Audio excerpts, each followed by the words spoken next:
Hello and welcome to Business Lessons from the Military. I am your host, Kevin Bemmel, and we are here every Tuesday at 11 a.m. Pacific time, 2 p.m. Eastern time, with, as I used to say, an hour in for Mountain and Central time. And we talk about military doctrine, military history, great military leaders, and how we can take those sources of information and use them to gain greater professional success, whether it's in running our own business or working for a company or even an organization. It doesn't have to be a for-profit business. These days, most nonprofits are run on very business-like terms, and so they benefit from the kind of lessons that we talk about each week in terms of better meeting their missions. And I'm going to digress for just a moment, since we're talking about meeting the mission of a nonprofit, and say for-profit companies as well, the idea that they have a mission that they're looking to achieve really helps focus the efforts. And I would say the biggest lesson we can learn from the military that would transfer to business is the idea that in the military, when especially in warfighting, so we have a very specific mission.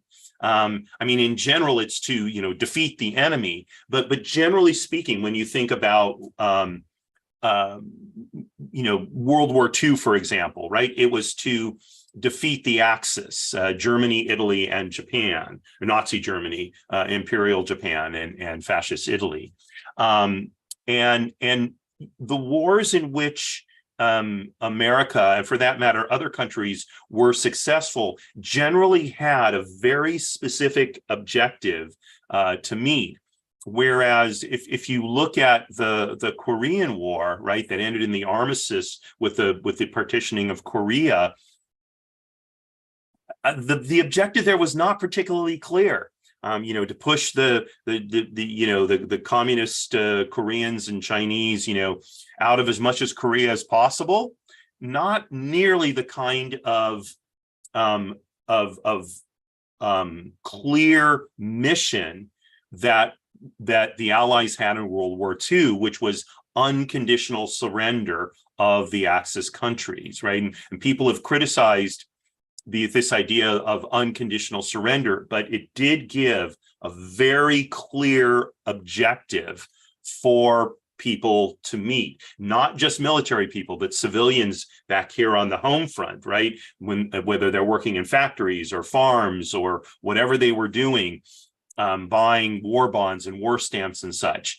Everybody knew what victory looked like. It was unconditional surrender of the Axis countries, right? And so when we have that kind of clear vision for our business, for our nonprofit, if we're in academia, for our school, our college, our university, it really focuses our efforts in a way that makes it much more likely we will achieve what we're setting out to do. So again, just a little kind of digression. We're going to continue today with the discussion I started last week on cultural literacy and competency. And, again, as I always joke, since this is a military-based show, so we have to have a PowerPoint. They are absolutely required when you do military training. And so here we go. So here's our PowerPoint, 3 pillars of attainment. I talk about that quite often. We're typically dealing here in with the finances realm of the 3 pillars of attainment. Okay, and we started out talking about what cultural background was. If you, I'm just going to go through this real fast. If you want to know more about this, please go to our YouTube channel, and you can see last week's episode of the show where I talk about these things in more depth. So we talked about cultural background and how one becomes culturally literate. Blah, that's hard to say. Okay. And then Okay, so I believe we left off here with becoming competent. What does it mean then to be culturally competent? Okay, so we're oops, I just bumped it here. Okay, so right, once we're literate, we understand our own beliefs, values, behaviors, and norms, and we understand others' beliefs, values, behaviors, and norms, and we become aware of potential clashes, right? So that now we're literate in the idea of how culture affects business, okay? So the next step then is to become competent. And to be competent, we need to be able to manage cross or mixed cultural conflicts. We need to be able to create a common vision, and we need to be able to build successful teams. Okay, so let's go through each one of these and talk about how this might look in practice. Okay, so before I talk about it from a business standpoint, let me talk about it from a military standpoint. Okay, so when we talk about a culturally competent military or military unit is probably more to the point, right?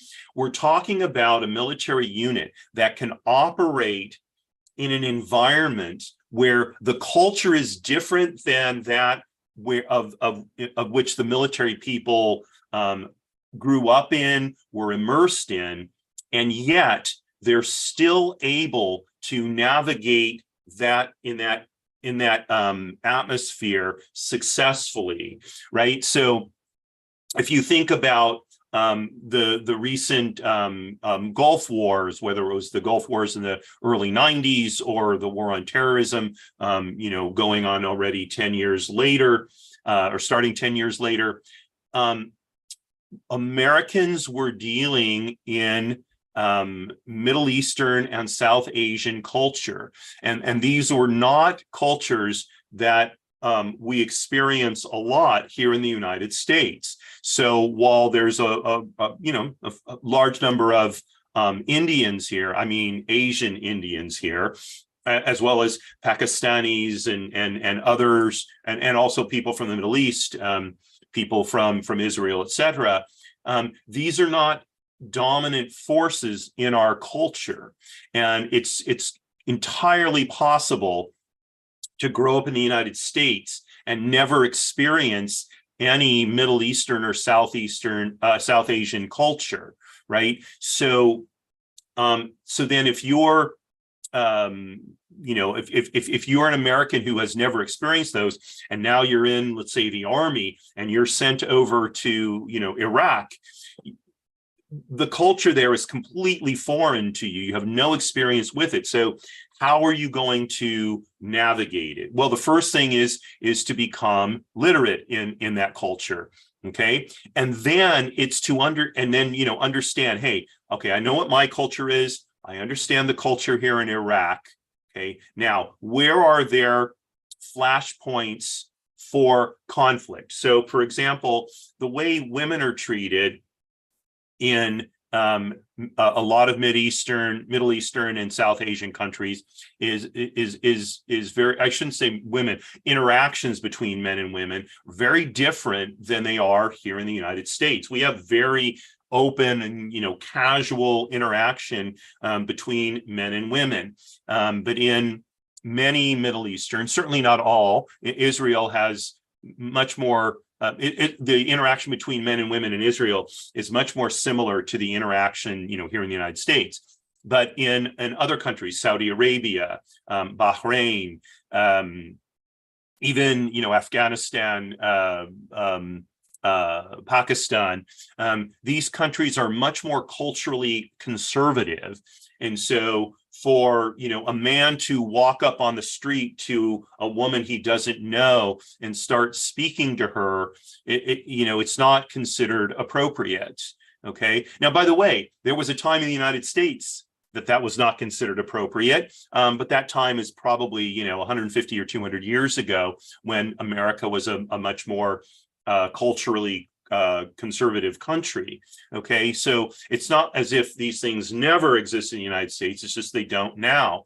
And so, if we grow up in a particular kind of cultural context and then go into a different one, right away there is an opportunity for conflict. So then, if we're there, if I'm a, let's say I'm a company commander, right? And one of the things I need to do is to manage cross or mixed cultural conflicts. And so I'm going to talk to my soldiers and say, okay, like, don't be attempting to pick up, women on the streets the way or in a restaurant or something. That is not the way things here are done. Men will take umbrage over you assuming that kind of familiarity with women. And especially if the man is related to the woman, he might take a big offense at that. Okay, that's just not how it's done. So we need to be aware of that and avoid those kind of conflicts. Okay, so how does this then transfer to the workplace? Well, so you could potentially have the same kind of conflict here in a workplace in America, especially if it's someone who's reasonably new to the country, and so is still enmeshed in his or her cultural norms from another country. Now they're here, they're in the workplace, and they may not be at all used to or comfortable with the kind of casual mixing of men and women that we have here in the United States. So you could have a young man, for example, who has not casually mixed with women, in or out of the workplace.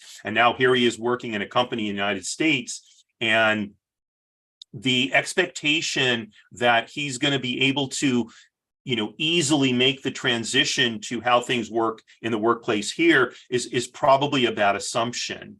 Okay, so understanding the culture that young man grew up in, and understanding where there are potentials for conflict. And then I think, being sensitive to the assumptions that people make and helping them see that those assumptions are not necessarily correct. Okay, and that so, for example, if he were to refuse to shake hands with a woman at a meeting, so reasonably so, the woman might assume, oh, well, that's an insult, right? It's not meant as an insult. It's just a cultural difference where he doesn't get that familiar with women. From his perspective, it's meant as a sign of respect. Okay, from the woman's perspective, it seems like it's an insult, right? So how are you going to manage that kind of conflict? And that's just a real simple, basic one, right? Well, one way is to help people understand that these kinds of cultural conflicts, or these kind of cultural differences, exist, and help them understand where is the other person really coming from, or at least help them to be open to understanding that the way they're interpreting something may not be the way that it's meant. Okay, and that can go a long way toward managing cross or mixed cultural conflicts in the workplace. Okay, so again, the idea is to take the literacy and now put it into action. So that's a small example. Okay, create a common vision. Now, again, cultural differences can make it hard for people to get on a path where everybody's working with the same kind of focus. So let me give you, I'm going to go straight to a business example. So I have a friend who has a company, and he describes his company as being a faith-based organization, and its mission is to bring about God's kingdom here on earth. That's not a direct quote, but it's close enough, right? So it's a very God-centered business, and he's a practicing Christian, and so I think his slogan is even through Christ. Okay, so that's kind of his personal view of it, right? So how does he, and many of the discussions we've had are, how does he take that vision and create a common vision, even for people who are not devout Christians, or even for people who are not religious at all, right? So for someone like me, for example, I mean, I don't mean to be rude or anything, but Jesus has no impact in terms of how I view my religiosity and morality. Okay, because as a Jew, I don't look at Jesus as being the Messiah. Okay, smart guy, had a lot of wise things to say, that kind of thing. But I don't acknowledge him as the Son of God or as my personal savior, right? And so the idea of pursuing a business vision that it is facilitated through belief in Jesus as the Messiah, it doesn't have any meaning for me, kind of in my, I'm just going to Yiddish word kishkas, kind of in my heart, it doesn't have any meaning for me. Okay, so we've had discussions, how do I, in essence, how would I translate that into, how I would look at it? And I just sort of substitute out the word, Jesus for God. So that's part of creating a common vision. Okay. Now, by the way, for some companies, the idea of having such an overtly religious vision is just not going to work. They're not going to be able to create a common vision when there's such a religious focus. Okay, so when you think about what is it, Hobby Lobby and Chick-fil-A, these are companies they have a very religious focus.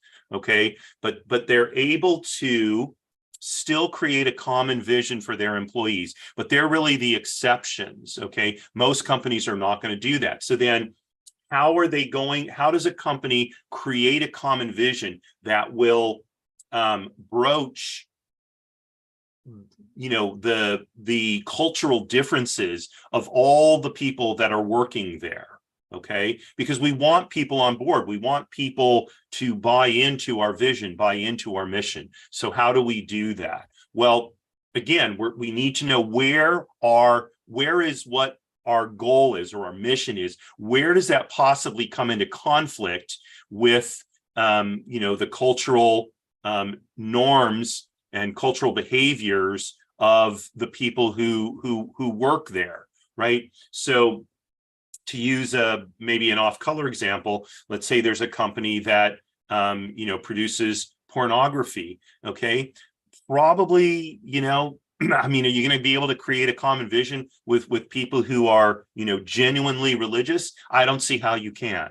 Okay, so and maybe they don't, maybe you wouldn't want to. Okay, but understand then that that's a limitation you're putting on your business, in the same way that a business with an overtly religious vision is probably putting a limit on who is going to be attracted to working there as well.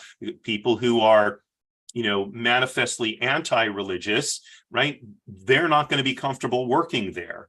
Okay, and to have them there, it would cause a lot of conflict, right? So these are the kind of things we need to be sensitive to as we create a common vision, or we create a vision for our business or a nonprofit, that we're going to ask our people to pursue and buy into. Okay, all right. Next, build successful teams. So building successful teams goes beyond just managing conflicts to creating the kind of environment where people from different cultural backgrounds can thrive. Okay, now the military does this very well. I would argue it's one of the things they do the best. And the way they do it basically is, when you come into the military, it's not that you give up your cultural behaviors, your cultural norms. But what you're essentially required to do is to understand them through the vision of the military. So the Navy, the Marine Corps, whatever, right? They each branch of the service, and in fact, each part of each branch. So I'll take the Navy, which is what I know best. So in the Navy itself has a culture, okay? And then within the Navy, you have different communities: aviation, construction battalion, surface warfare, submarines, okay, other things. Each of those has kind of a subculture within the Navy, special operations, right? And that culture becomes the atmosphere around which the team is built. Now, it does, in some cases, require some compromise on the part of the cultural behaviors, cultural norms of sailors or of military people, if we take it again back broadly to the military as a whole, right? And but the idea of building the coherence, the cohesiveness of the military team, because that is such a strong part of the military ethos.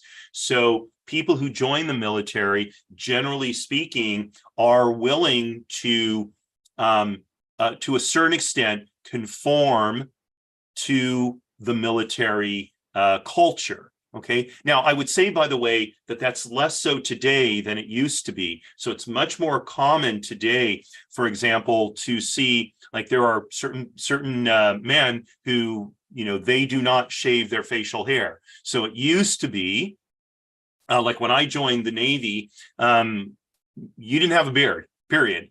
And you weren't going to get special approval to be able to have a beard. Now, maybe to not shave for a few days, you would get what's called a no-shave chit, okay? But you couldn't have a beard, period. As contrasted with the Royal Navy in Great Britain, where you can have a beard, right?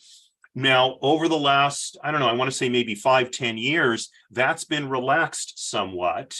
And so you will see people in the military now who have full beards, right? I believe it is still a special process to be able to do that. It's not like anyone can do it, but you can accomplish that. Whereas, like I said, when I joined the military almost 20 years ago, it was not an option, period, end of story.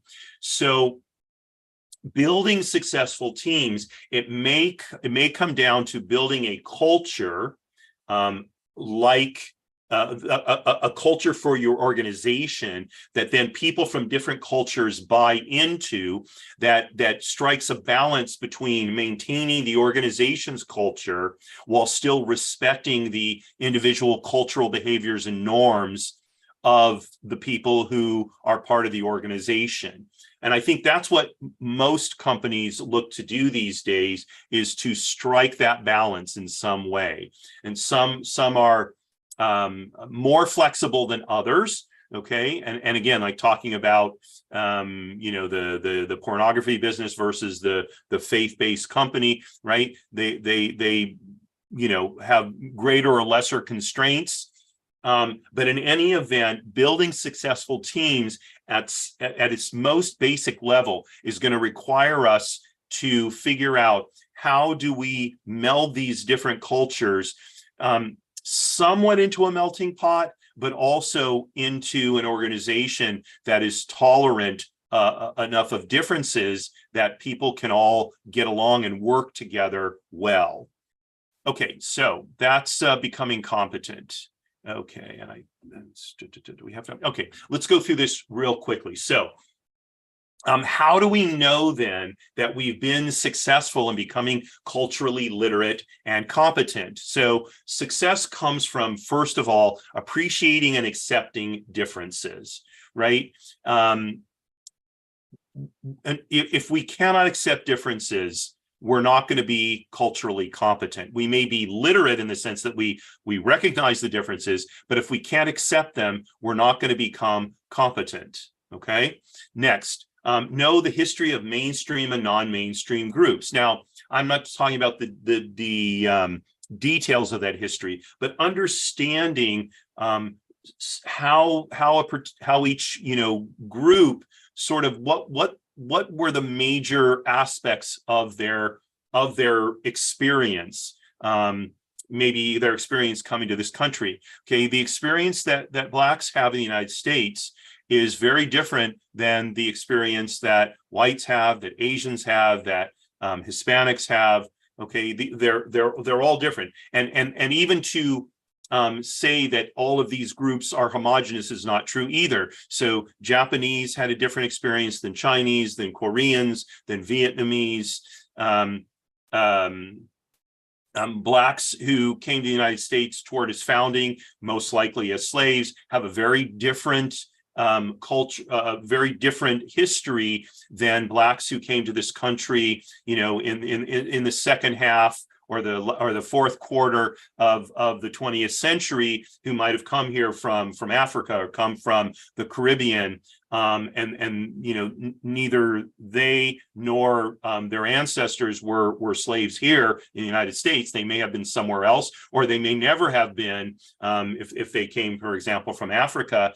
And so their histories are different, and recognizing those differences and not lumping people into these big groups that are just not correct. Okay, understanding similarities and differences, right? Avoiding stereotyping, ethnocentrisms and biases, right? I was just talking about that a minute. Being bi or multilingual or working toward it. One of the things I've noticed in traveling to other countries is, if I can at least speak a few words of their language and show a willingness to enter into their culture, they are much warmer to me than if I do kind of the standard American thing, right? If I talk English loud enough and slow enough, you'll understand, right? It's like, that's like the typical sort of ugly American thing, right? It doesn't fly today. It does not. Now, the reality is English is spoken in virtually every country, but that doesn't necessarily mean that the people, any individual in a particular country speaks English, number one. And number two, that doesn't excuse us from respecting the culture of the country. So if I'm in France or Germany or Japan or, wherever, Mexico, the culture of the country, their language is part of that. Okay. And so I think it behooves us to consider learning at least a few terms in the language. Please, thank you, hello, goodbye, these kind of things. So at least we can show that we're respectful toward the culture. Obviously, going beyond that, becoming multilingual or bilingual, multilingual, it is a wonderful thing.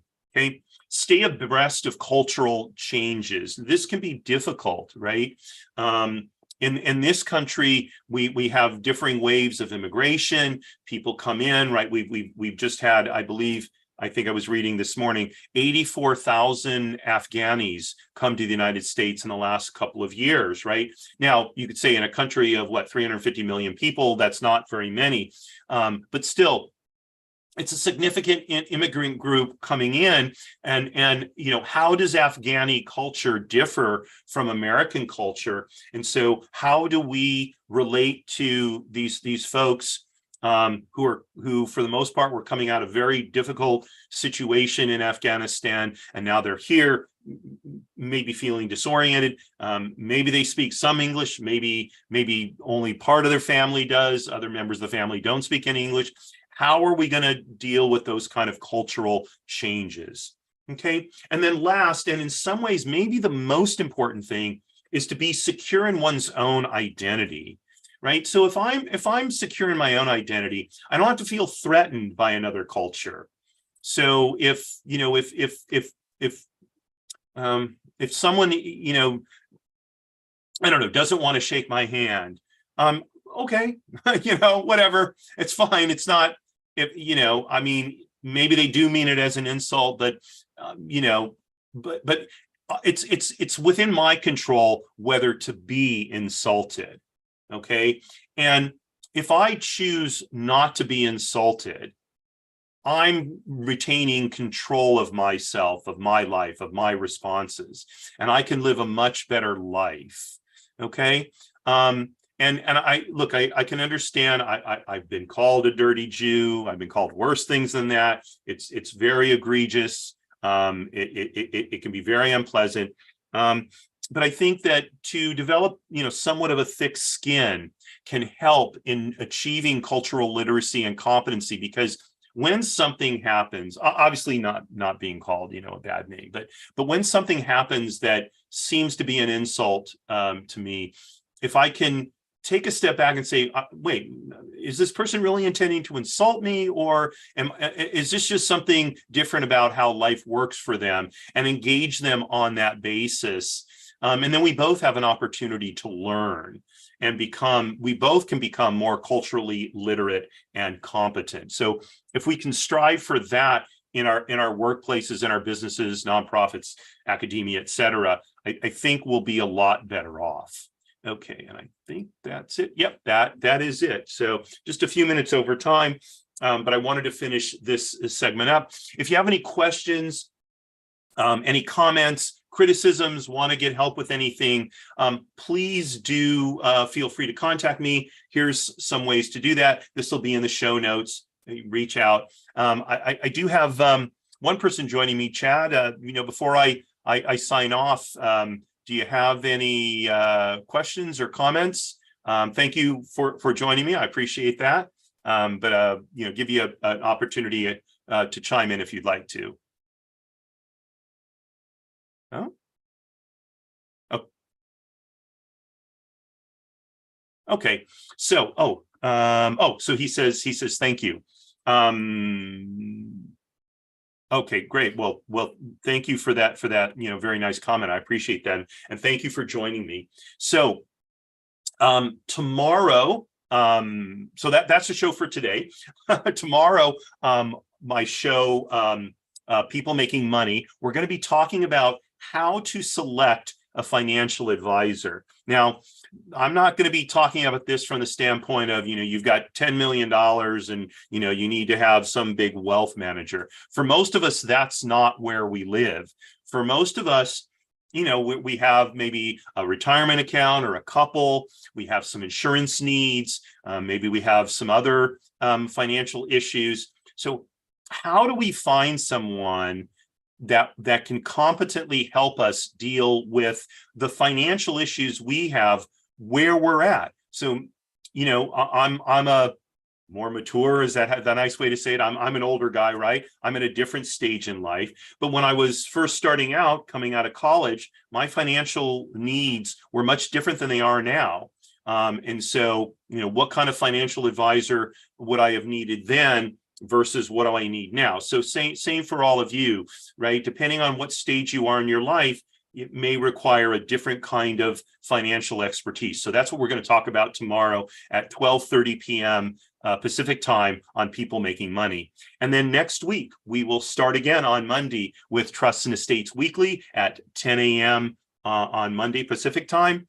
And then 7 days from today at 11 a.m. Pacific time, we'll be back for the next episode of Business Lessons from the Military. We are going to be continuing with this topic of how culture impacts businesses. So I hope you will join me tomorrow and join me again next week. So thanks again very much for tuning in, for joining me live, Chad, and just signing off. Before I sign off, one last thing.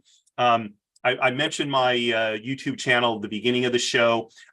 Please do consider subscribing. That way, you'll always get notified when a new show is on, and you can join me. You can also, by the way, go to Eventbrite, and then you'll always be notified when new shows are available. So you can join us live if you'd like to, and if you want to ask questions, welcome that. So that's it. Thanks very much. Wishing you a wonderful rest of the day and signing off. Marie, darling, you are my belle. All the best, folks.